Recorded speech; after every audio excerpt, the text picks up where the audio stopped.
Hey, what's up? What's up? What's up? What's up? What's going on?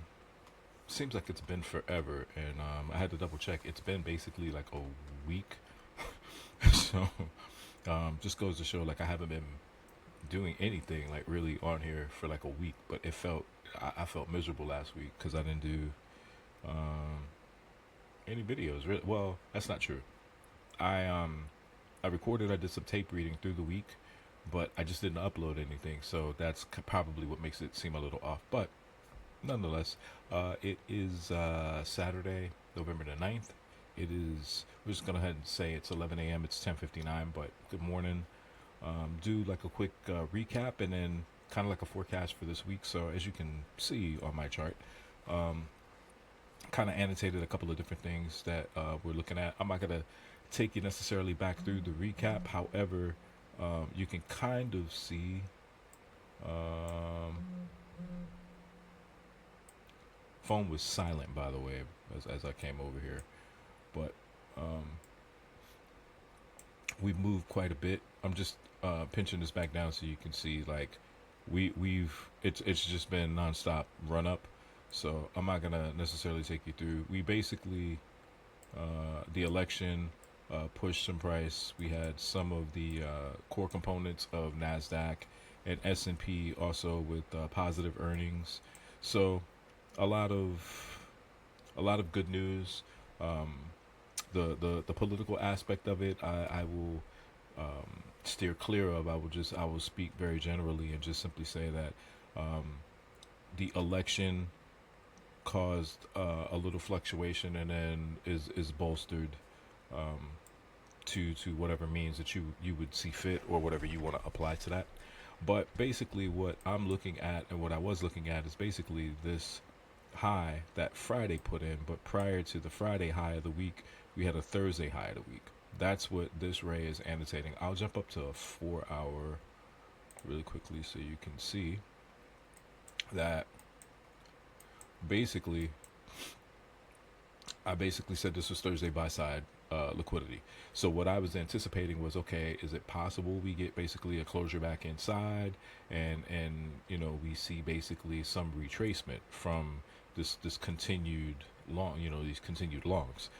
Continued to use 4 hour candles, but basically even on the 4 hour, what can you see here?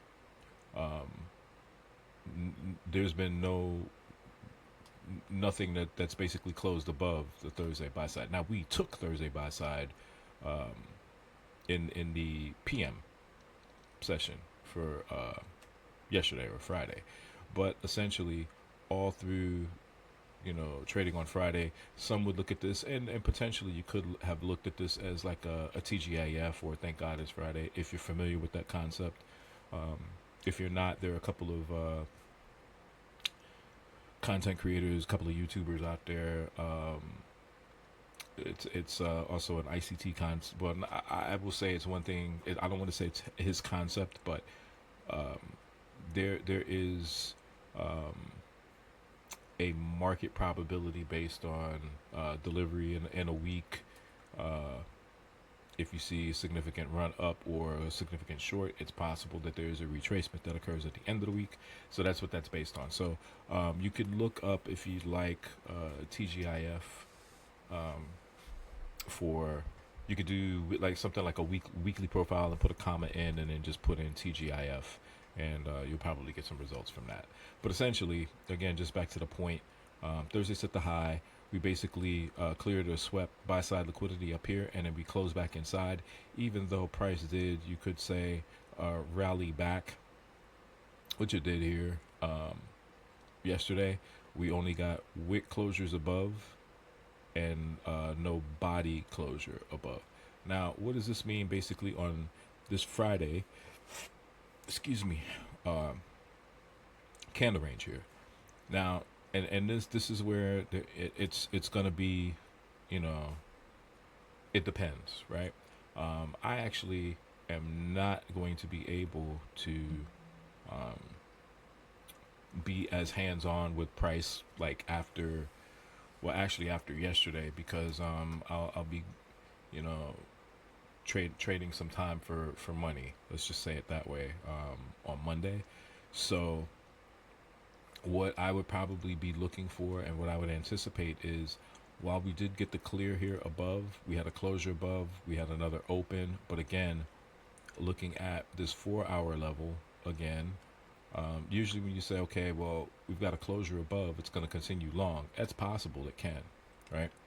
Um, I'm looking at basically this closure inside to potentially look for the short. And as you can see, like even on a 4 hour, I've kind of just outlined what I would anticipate or what I would like to see price do. Now, this is a 4 hour time frame. Let's pop out. Let's do something just a little bit different. We're gonna go out to a daily. Okay. And then let's get rid of like these annotations so we can actually just look at candles on a chart. And we'll do it this way. So Friday, Thursday, Wednesday, Tuesday, Monday, last Friday.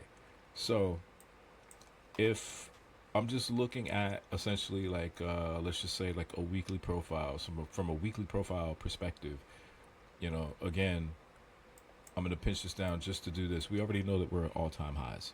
So the expectation is, a lot of people will say don't fight the trend, and I agree with that 100%. A lot of people will say if price continues to run long, we're only looking for bullish price action. That's perfectly fine. The methodology that I utilize is going to be, again, I use candle range, I use structure, I use kind of like a combination of a couple of different things to kind of determine like my bias. My bias next week, I'm not immediately going to say a short, but you already see that I'm operating within a 4 hour candle range where prices close back inside. So what would I be looking for tomorrow at market open? It's potential that potentially I'm going to be looking for a short. Here's the other reason why. This is why I wanted to go to the daily.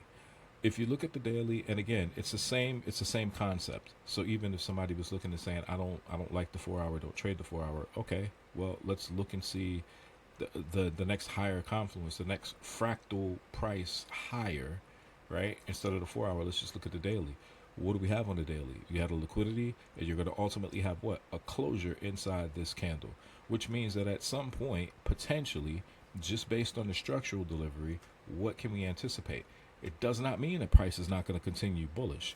What it could potentially mean, and I think tomorrow may be some level of indicative of the potential of this, is that you may see a move back inside. It does not mean it's going to come all the way back down in here. Doesn't mean that. It doesn't even mean it's going to come back into this fair value that's been created this past week.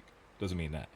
I would potentially be, maybe looking at Sunday open, Sunday equity open at 6:05. I would look at that first hour and not try to frame something on Sunday, but just try to get an idea of the expansiveness of the moves from this past week that pushed to all-time highs.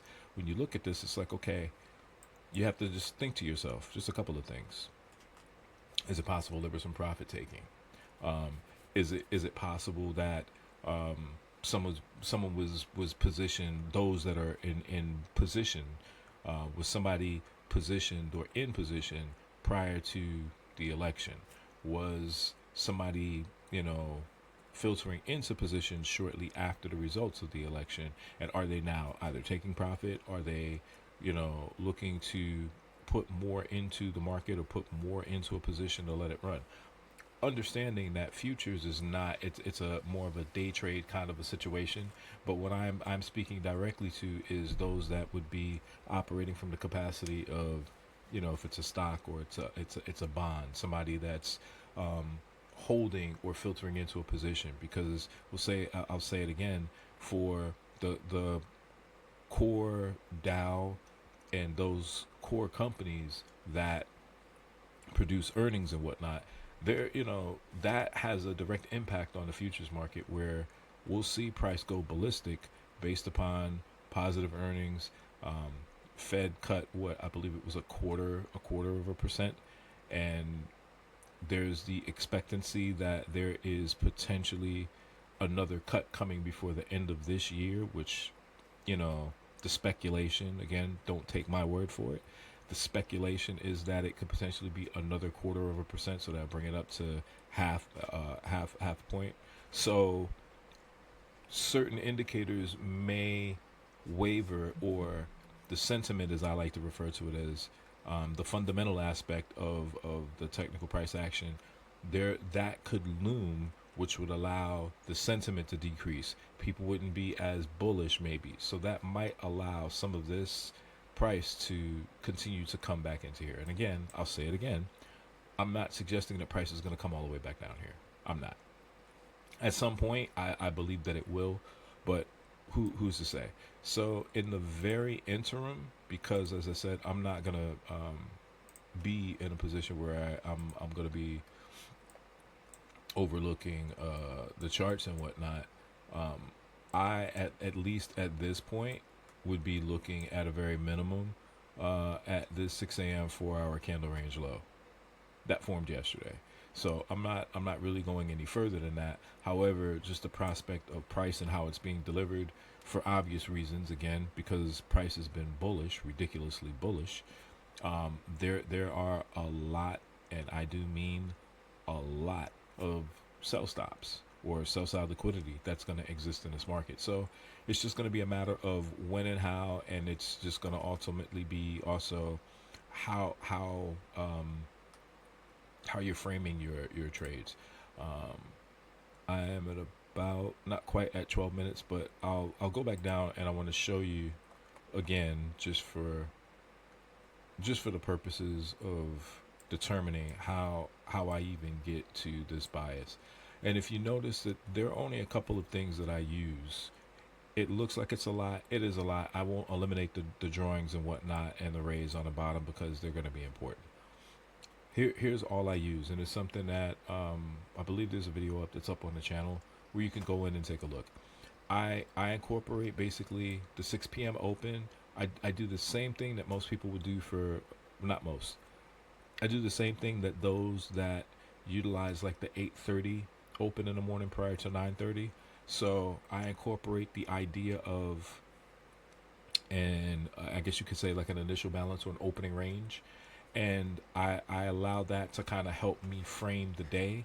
I also use basically the Asia and the London session, and primarily I'll use like the AM of New York because the PM typically I can see, so I don't annotate that. So when you see things like my charts like 6 p.m. OR buy side liquidity, I'm saying that this is my opening range. So this was the high at 6 before a purge or a sweep or a grab of liquidity at or beyond 7, right? And in this case, that actually occurred during what? Asia session. Left the sell side intact. And I use these levels because in the past,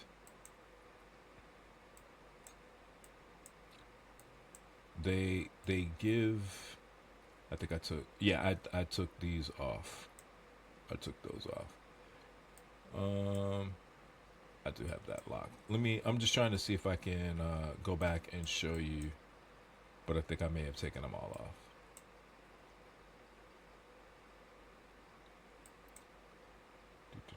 Okay, no, this will get a little,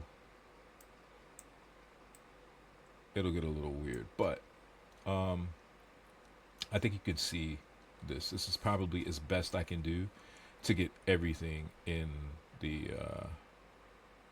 picture here. I'll scroll it back over, but basically here's basically an AM session. Okay, so the AM session I did a pre 830 buy side, I did a pre 830 sell side. This manipulation ended up being a 6 a.m. 4-hour candle range low. This was on the 4th, right? So this was this week.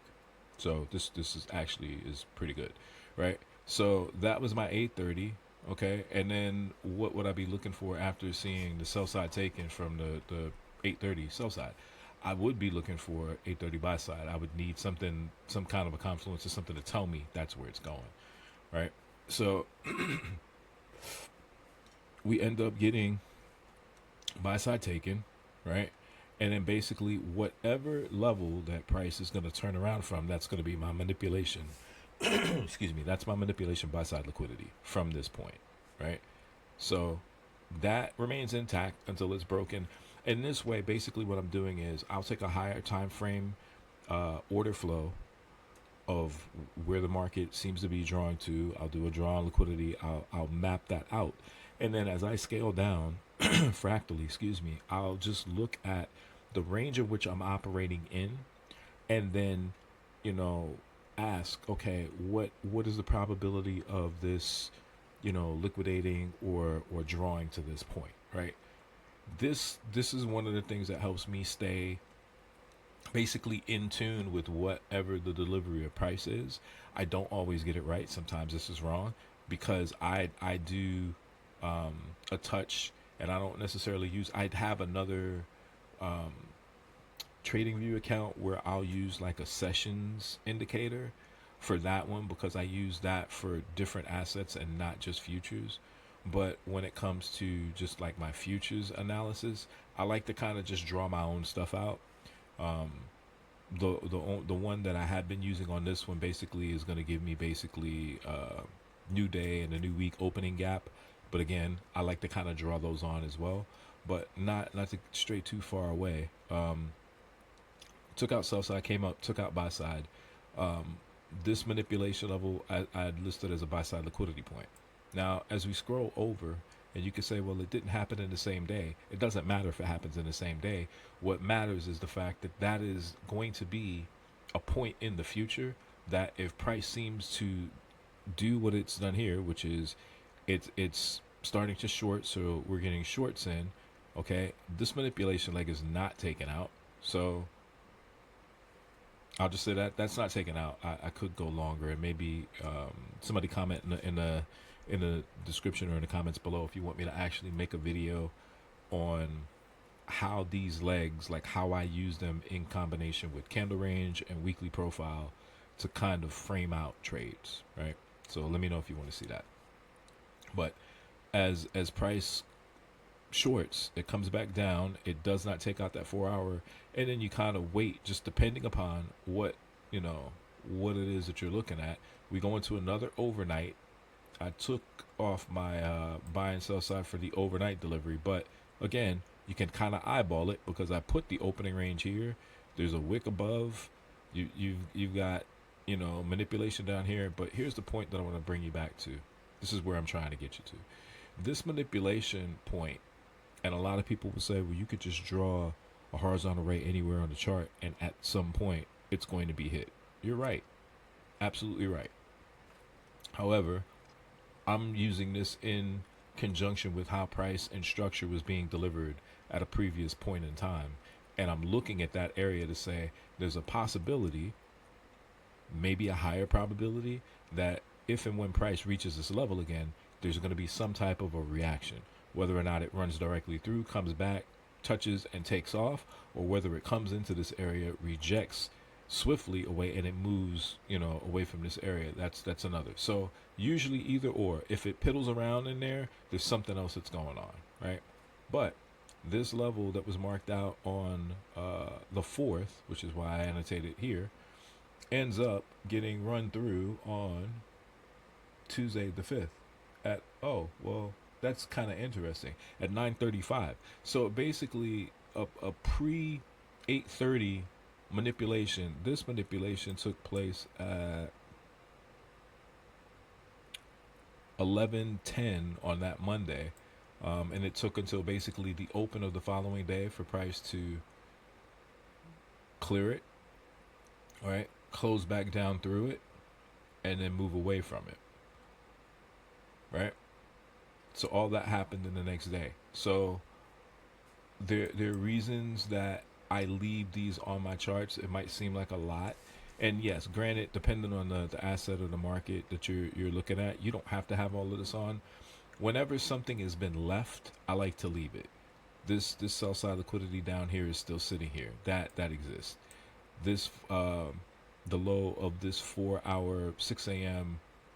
candle range from Monday, this past Monday, that's still left intact. I'm gonna leave that. This can kind of go away though. I don't need that.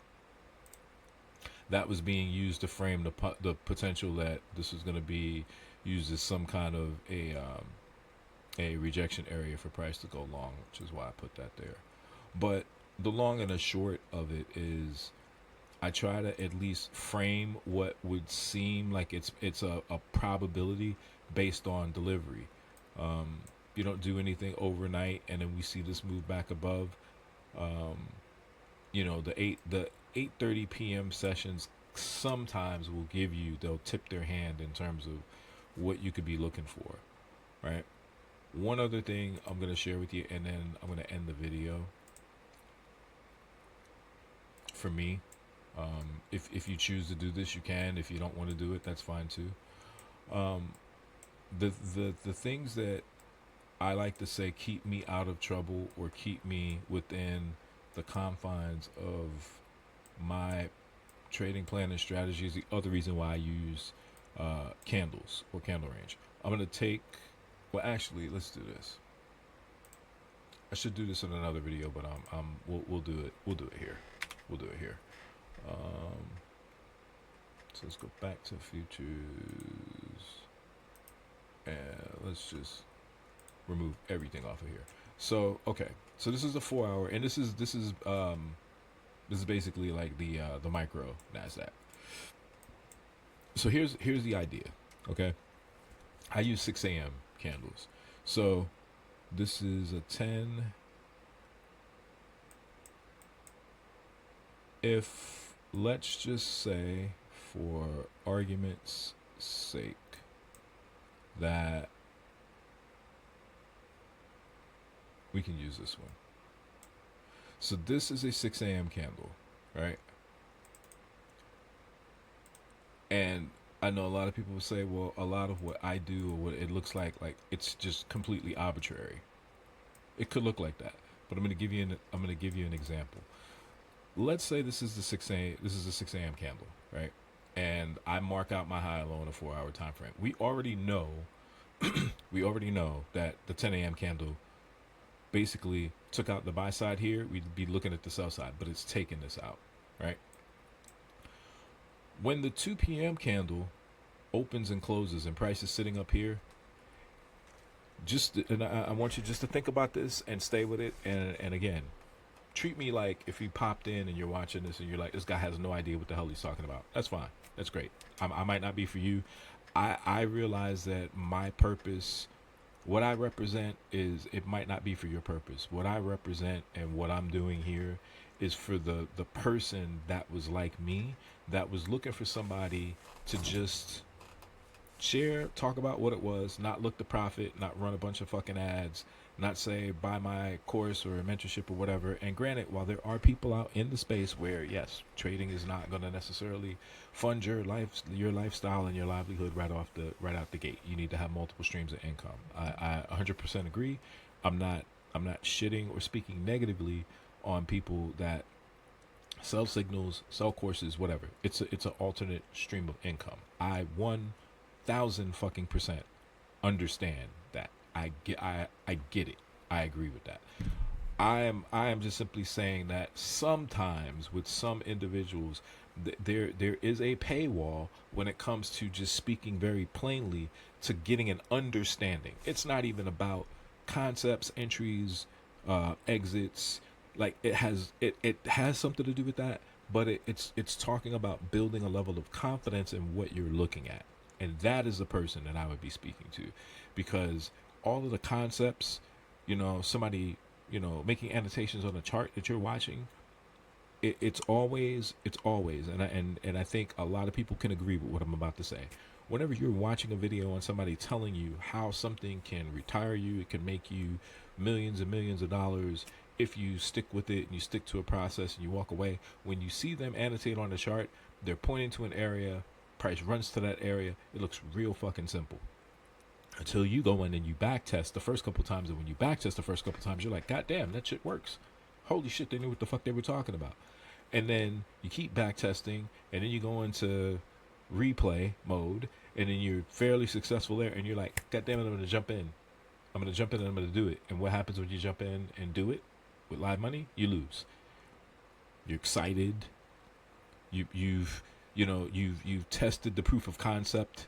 You've watched it. You've demoed.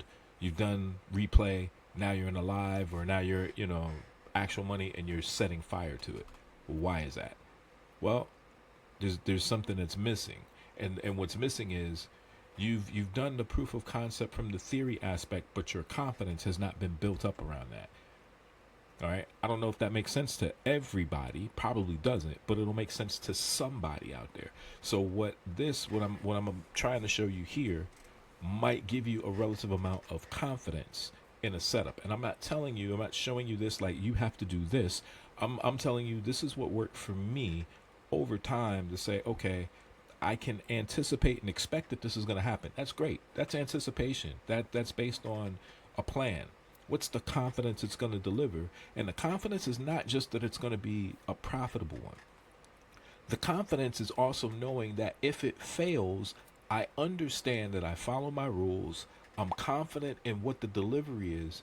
And if it doesn't deliver, it just wasn't supposed to at that time. It does not mean that what I'm doing is invalid. It just means, like everybody and everything else that's on YouTube selling, sharing, and explaining, nobody's got 100% strike rate. Zero. Nobody. That means that everything is going to be bound to fail. It is the conviction, it's the following of the plan, and it's the confidence and understanding that I know exactly what I'm doing every single solitary time. I'm doing that. If it plays out, great. If it doesn't play out, great. It's the same thing.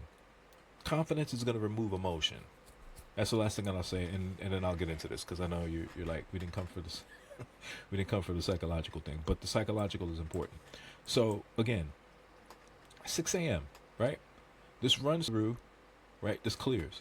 Now, what am I doing? Me personally, I'm saying, well, we cleared that. We'd be waiting for this, right?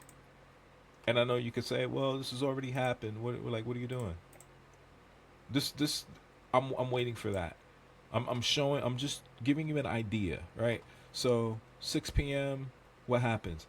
Until I see this is what I mean when I say I would be waiting for something. Until I see something like this, I'm not interested. I'm not looking at this anymore. If like even if this isn't what happens, right? Even if we get this,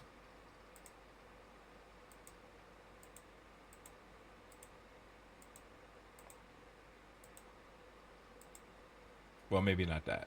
Maybe not that. Maybe not that. I got carried away with the path tool. If I see anything that's like this, if it's just teetering on the edge, whatever, right? But it's not. It hasn't shown that it's closing back inside. I'm not looking at that. If I get anything that shows me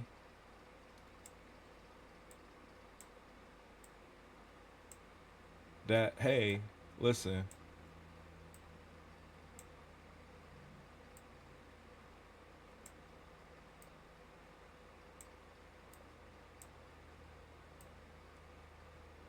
even if I get something like this,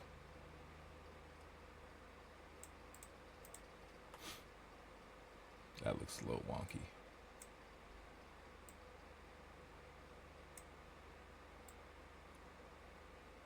That's about as good as that's going to be. If I get something like this, right, and price is here, now I probably look. You know why? Because I would be thinking to myself, okay, we've closed back inside this range. We've already taken out buy side back here. So the idea is it came back into here to do something, right? So would it just come back in here to run away again? It's possible. And that's why I said you got to be okay with the idea and the notion that, hey, look, if you put a plan in place and you're following your plan, if it fails, it just fails. It's just wrong. The only thing you can do is manage your risk in said position, right? And then you're waiting for the higher probability to play out. I'm not interested in anything unless it comes back into a range. And then I have to have a reasonable assertion that says that certain things are going to line up before I'm going to act on it. So yeah, if price just comes back in and closes inside the range, it doesn't necessarily mean it's game on for me. You have to show me that you're there for a reason. Okay? This is one of the reasons why I'm kind of, I'm not going to say sold, but my conviction in terms of looking for 4 hour bias and dropping down to a 5 or a 15 minute or 1 minute in some cases to take positions is, I'm not going to say it's easier, but it just allows me at least to see. But the point that I'm making to you is find a concept or find something that resonates with you, back test, and I'm sharing this with you because this is what I use. This is one of the things that helps me see pretty clear whether or not I need to think about being a participant. Should I be a participant, or should I just let it, just walk away and leave it alone? Right? Here's a, that's 6. Here's another situation here. That's a 6 a.m. candle, right? Long taken out, sell side here. But we have to. So let's look at the current. Let's look at the current, and then we can I'll get out of here.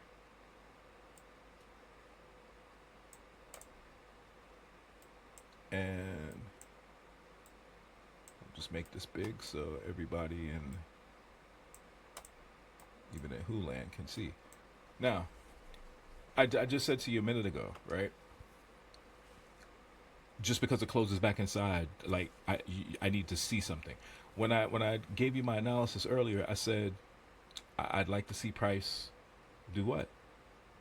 I said it a few minutes ago. So, not being hypocritical, it's a factual thing. What are we looking for? Well, potentially, based on this range, I might be looking to see this low be taken out. But what's the probability? I don't really have one right now. What do I need? I need more evidence that price is going to continue short. I don't have that right now. Do I have the conviction just to say, well, I know for a fact this 4 hour candle closed, and then the next one is probably going to open and it's going to be in here, so I can just go ahead and take this position and take it short? No. I need to see more. Why do I need to see more? This candle closed above. This could simply be a mitigation from this candle. What is this candle also? It's an inside bar. So this candle obviously inside the previous 4 hour candle. So what's possible? It's possible that we need to clear one side of this inside bar to show whether or not structure is going to retrace, come shorter, or if it clears long, it might just continue to run. Don't know. So this is one of those situations where you would need a little bit more information rather than just simply saying it closed inside and your conviction is to go short. If that's the way you want to trade, if you're a little bit more risky, you could do that. Don't know how that's going to work for you, stop above the most recent high, but basically I put a stop. If this was on, fractally speaking, if this was on a lower time frame and the risk wasn't as significant, yeah, your stop is going to go above the level that made the initial sweep or purge, and then as long as that doesn't get tapped into, yeah, sure, you could target that, target 50, target whatever it is. Again, it's the confidence in knowing that you're setting up within a system that will either deliver, but you're not confused about the delivery.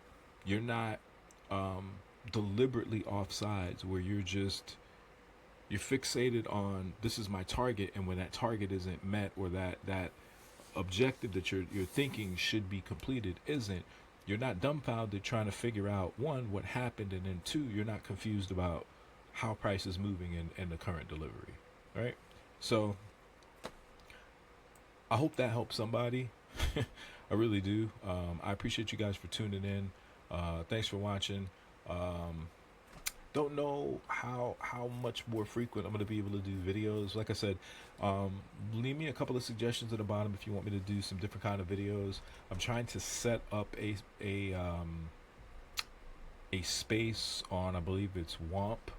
So I was thinking about maybe doing some sessions there.